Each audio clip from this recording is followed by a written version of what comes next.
आपण नेहमी ऐकतो की लाखो मुलांच्या ताटात दररोज जेवण पोचतं.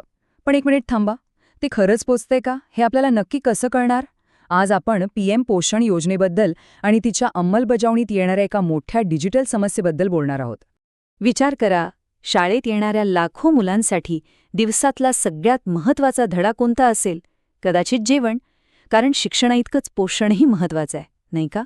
आणि हीच खूप मोठी गरज पूर्ण करते प्रधानमंत्री पोषण शक्ती निर्माण योजना. हो, ही केंद्र सरकारची खूप मोठी योजना आहे, जे देशभरातल्या मुलांना पौष्टिक असं दुपारचं जेवण देते.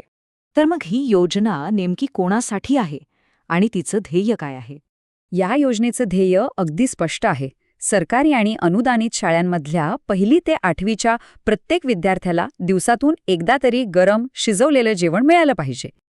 पण आता प्रश्न असा आहे की एवढ्या मोठ्या योजनेवर लक्ष कसं ठेवलं जात असेल? यासाठी एक डिजिटल सिस्टम आहे. चला पाहूया ती कशी काम करते. खरंच विचार करण्यासारखा प्रश्न आहे, नाही का? म्हणजे लाखो विद्यार्थ्यांपर्यंत पोचणाऱ्या प्रत्येक जेवणाची नोंद रोजच्या रोज कशी ठेवली जात असेल? याचं उत्तर त्या डिजिटल प्रक्रियेतच दडलेलं आहे.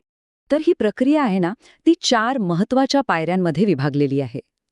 बघा, शाळा सुरू झाली की लगेच हजेरी घ्यायची. जेवण दिल्यानंतर किती जणांनी जेवण घेतलं त्याची लगेच ऑनलाईन नोंद करायची. आणि समजा सुट्टी असेल तर तेही स्पष्टपणे नोंदवायचं. आणि सगळ्यात महत्त्वाचं काय, तर हे सगळं दुपारी 2च्या आत पूर्ण व्हायलाच हवं. म्हणजे ही एक अतिशय काटेकोर आणि वेळेचं बंधन असलेली प्रक्रिया आहे. कागदावर तर ही योजना अगदी उत्तम दिसते, बरोबर? पण प्रत्यक्षात काय घडतं? आता आपण अपेक्षा आणि वास्तव यांच्यातली तफावत पाहूया. तर अपेक्षा काय आहे की शाळांनी दररोज सरळ पोर्टलवर उपस्थितीचा डेटा अपलोड करायला हवा. पण वास्तव काय आहे? अनेक शाळा हा डेटा नियमितपणे किंवा वेळेवर भरतच नाहीत. थोडक्यात सांगायचं तर योजनेनुसार डेटा रोजच्या रोज भरणं बंधनकारक आहे, पण प्रत्यक्षात यात खूप दिरंगाई होते. आणि हीच मूळ समस्या आहे. हे चित्र आपल्याला समस्येची व्याप्ती दाखवतं. बघा, काही शाळा वेळेवर माहिती देतात, काही उशिरा, तर अनेक शाळा माहितीच देत नाहीत.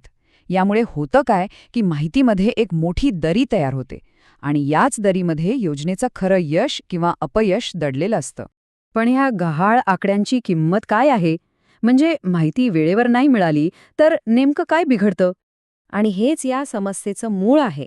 जेव्हा अचूक आकडेवारी वेळेवर उपलब्ध नसते, तेव्हा योजनेची प्रभाविता तपासणं आणि जबाबदारी निश्चित करणं जवळजवळ अशक्य होऊन बसतं. आणि ह्यातच या सगळ्या समस्येचं सार दडलेलं आहे. ही सिस्टीम प्रत्येक जेवणाला एका आकड्याशी जोडते. जेव्हा ते आकडेच गायब होतात, तेव्हा ते जेवण गरजूंपर्यंत पोचल्याचा पुरावा सुद्धा नाहीसा होतो. आणि हाच तो कळीचा प्रश्न आहे. जर डिजिटल रेकॉर्डवर आकडेच नसतील, तर मुलांच्या ताटात जेवण पोचले ह्याची खात्री आपण कशी करणार? सार्वजनिक योजनांमध्ये पारदर्शकतेचं महत्त्व यापेक्षा जास्त चांगलं उदाहरण दुसरं कोणतं असू शकतं? विचार करायला लावणारी गोष्ट आहे.